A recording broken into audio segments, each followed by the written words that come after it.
This is VK6ARN News West with your amateur radio news for Sunday the 11th of June 2023.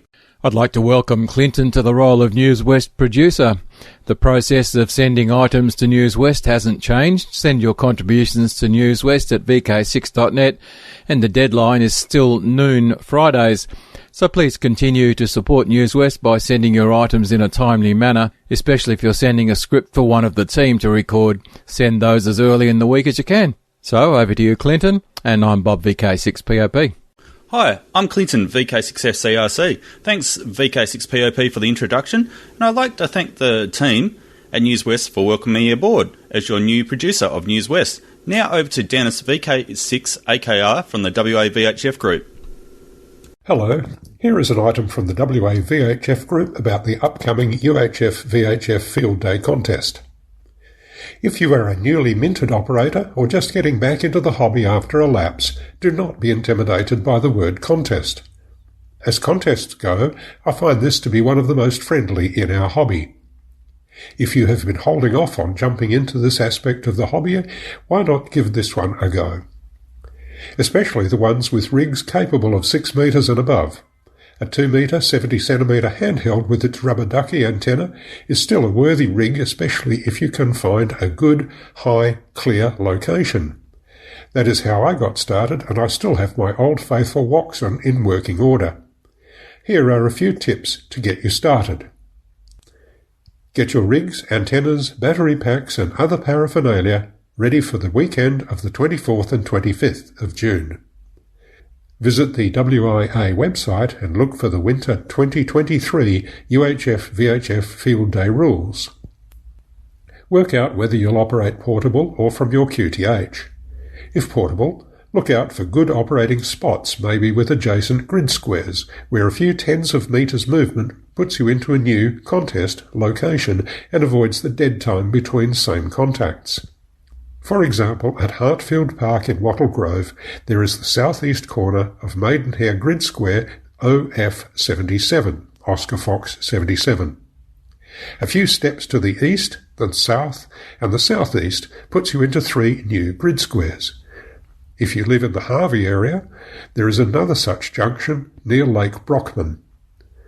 Look on the web for Maidenhead and Levine Central, which will point you to a very useful website and map. Let other operators know that the contest is on and that you'll be taking part. There is a course at Ham College running next weekend, with exams the following weekend ahead of the contest. They won't be licensed in time, but if you know someone on the course, invite them to see what this aspect of the hobby is about. They might be able to do the logging for you, or spotting. Regardless of how you get involved, let's put in a good effort for VK6 on the higher bands for your club or individually. I will give you a reminder next week too, with a bit more of the fine details such as logging. If you are a member of a club, talk with your fellow club members. They may be able to loan you or help you make better antennas to replace the tried and true rubber ducky. Thanks for listening, and 73 from Dennis, VK6AKR. Hi, I'm Steve, VK6SJ, with this week's episode of Did You Know? Today I thought I'd talk about working at heights. If you're in the commercial radio game, you know the risks and how to mitigate them. Well, you have about 10 minutes to go and grab a coffee. Nothing new for you here. Most clubs and many individual hams have antennas that we want to have at something higher than 2 metres off the ground. Most hams that are interested in HF in particular are dealing with large antennas at heights of 8 metres and up to at least 30 metres, and sometimes higher. Anyone interested in long-distance VHF and UHF terrestrial communications will also be looking for even more height. To get an antenna in the air, we either need to bring the mast down to ground level, so we can assemble and attach the antenna on the ground before putting it back up, or we need to get the antenna up to the mast and attach it at heights. To be able to work on the ground takes a mast that is not only capable of holding the antenna when vertical, but also supporting the mast and antenna as it's brought from horizontal to the vertical plane. This increases the stresses on the mast and also requires a much heavier foundation, all resulting in more money spent on the entire structure. If you think you'll be working on antennas regularly, regardless of the increased cost, this may well be the cheapest way to get your ham heaven. Installing antennas on an erected structure that is always vertical has plenty of challenges, but the initial outlay for the structure becomes far less. A third option is to have something that can be winched down to a more manageable height for the best of both worlds. The downside of a tilt-over tower is that there is a physical limit to the height of the tower that is tilted over before it becomes hideously expensive. The downside to attaching an antenna at height is that there are safety issues to resolve, hence the reason for this article. So, you or your club has secured a 30-metre mast. It's not tiltable or winchable, so the antenna needs to be mounted at height. Most clubs have at least a couple of people who are game enough and young enough to do the work, so all good, ready to roll.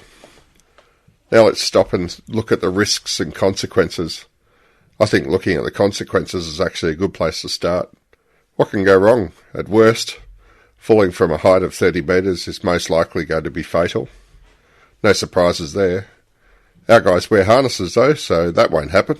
Harnesses can break, or if not worn correctly, the wearer can slip out of it during an event. Losing a club member to a fall or injury, you can find more members. We can hang around outside Ham College once every 2 months and see if we can find more members. The fact is that a death or serious injury at your club is probably going to be terminal for the club, not to mention the guilt you all feel for the injured or killed member and his or her family. Definitely something to be avoided, yeah? What is our mitigation for this? You can make sure that the equipment being used is within spec. Harnesses have a defined lifespan and in the meantime need to be inspected by someone who actually knows what they're looking for, at least once a year, but preferably before its use. Any intermediate or advanced qualified rigger could do this inspection task. The next mitigation is to have the climber appropriately trained for the task. This means he knows how to wear the harness and how to use it. That's good. We may be over some of the larger and more serious consequences. What training does he need and where can he get it? The absolute minimum is working at heights. This shows you how to wear a harness and some of the legislation about working at heights. Good if you're working from a ladder or a roof, etc., but not so useful for working on a 30-metre structure. For this you need at least a basic rigging ticket. This is a qualification often held by technicians and allow them to climb a mast and change out a connector or a small antenna. To do more work than this, though, you really need to look at immediate or advanced rigging courses. So you have one basic rigger or even an advanced rigger in your club. Even the most experienced riggers can have issues while working at heights. Could be a heart issue, spraining a muscle, a minor fall, etc. What do you do then? The law tells us that if you have someone working at heights, you need a plan for getting him back to ground safely. What does this entail? If you think being able to ring 000 is your plan, think again. Someone being held by his or her harness after a minor fall at heights has less than 20 minutes before he is in real danger of a fatal outcome once on the ground. The harness can cause dangerous toxins to accumulate in the body, which once the harness is released, allows those toxins to circulate around the body and cause a fatal shock. Any plan you come to needs to include the resources for rescue to be on site during the work. How do we do that? I don't think Urban Search and Rescue will want to give up their time every time you want to do some work on the club tower. There's a qualification called Tower Rescue that most professional riggers and many technicians have taken and equips you with the knowledge to recover a rigger at heights in trouble. In addition to the training, you need a tower rescue kit which contains rope and other hardware to facilitate a rescue. This allows you to rescue someone in trouble long before it becomes a potential fatal incident. Can't find suitable riggers and appropriately trained tower rescue personnel? The next solution is to look at an elevated work platform. This takes many forms, but up to 11 to 15 metres is often a trailer-mounted cherry picker. You can hire a cherry picker up to 11 metres from most planned hire places for around $300 a day. These can be hired with no qualifications up to 11 metres, but realistically you should have at least working at heights qualifications so you know how to use the harness you should be wearing whilst working from it. The advantage of using an EWP is your rescue plan then comes down to someone on the ground knowing how to bring the platform back to ground. There are 1.5 day courses to operate EWPs of greater than 13 metres. Okay, so we need all these qualified people to do all this work. We have around 6 radio clubs in the Perth metro area, so that's a lot of appropriately trained people we need in the ham community. How do we resolve this? Well, all the clubs could get together and organise a single training course and split the costs.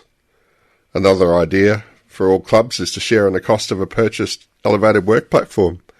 Second-hand ones aren't so expensive, and the costs of maintaining one would be reduced, given it probably wouldn't be used more than maybe 6 times a year.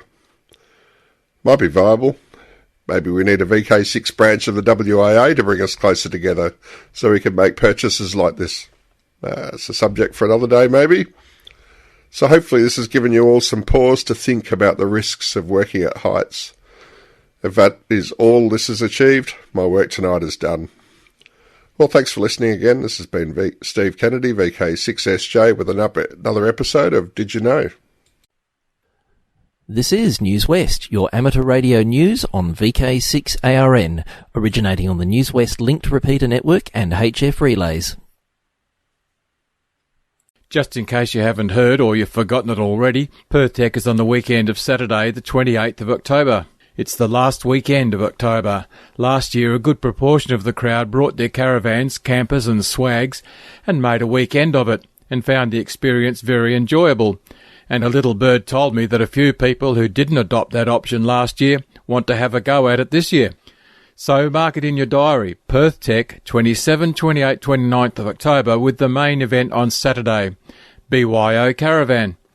Now, putting on my RASA hat briefly, I'd like to point you to RASA's online magazine. The magazine's called QTC. And those among you who are familiar with Q codes, QTC means I have a message for you. The May edition of this quarterly magazine is available online now at www.qtcmag.com, and that www is important on this one, just the way it's been set up. It's available in true online, flip the pages on the screen format, and also downloadable as a PDF. That was www.qtcmag.com. There's some great articles in there. We've also been revamping the RASA website, giving it a more modern, streamlined look. Take a look for yourself at vkradioamateurs.org. vkradioamateurs, no spaces in there, .org.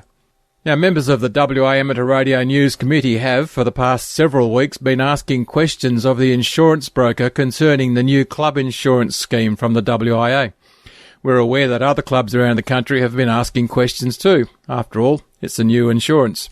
There have proven to be some grey areas that need sorting out, and after quite a string of emails back and forth over those several weeks, there's an announcement from the WIA that an online meeting is planned where the broker will answer questions. The Wireless Institute has invited club presidents, and they are required to register. If your club president hasn't received an invitation, contact the WIA's secretary. That's secretary@wia.org.au. And they've also asked for questions to be sent in beforehand. If you haven't already done so, a couple of your club members should get together and read through the insurance schedule in order to be acquainted with its contents, and you might even have some questions to ask. But read it first. Don't just ask questions out of the blue, as has happened just recently. With this spate of cold weather, I wish I had a very large valve-driven amplifier in my shack. I'd use it as a footrest. But anyway, it's winter, and I'm Bob, VK6POP. Good morning, this is Roy, VK6 X-Ray Victor, with this week's helpline. Apparently everyone had a very good long weekend and don't need any help this week, because I don't have anything for you, either for sale or wanted or any help. So if you have anything for next week, please contact me, the address being VK6 X-Ray Victor at bigpond.com. I think it's still working again. If not, roy.watkins at bigpond.com will also work. VK6 X-Ray Victor at bigpond.com. Until next week, 7-3. Thank you to the volunteers and contributors to this week's broadcast. Please remember to send your items in by noon Friday. Please stand by for callbacks after the idents.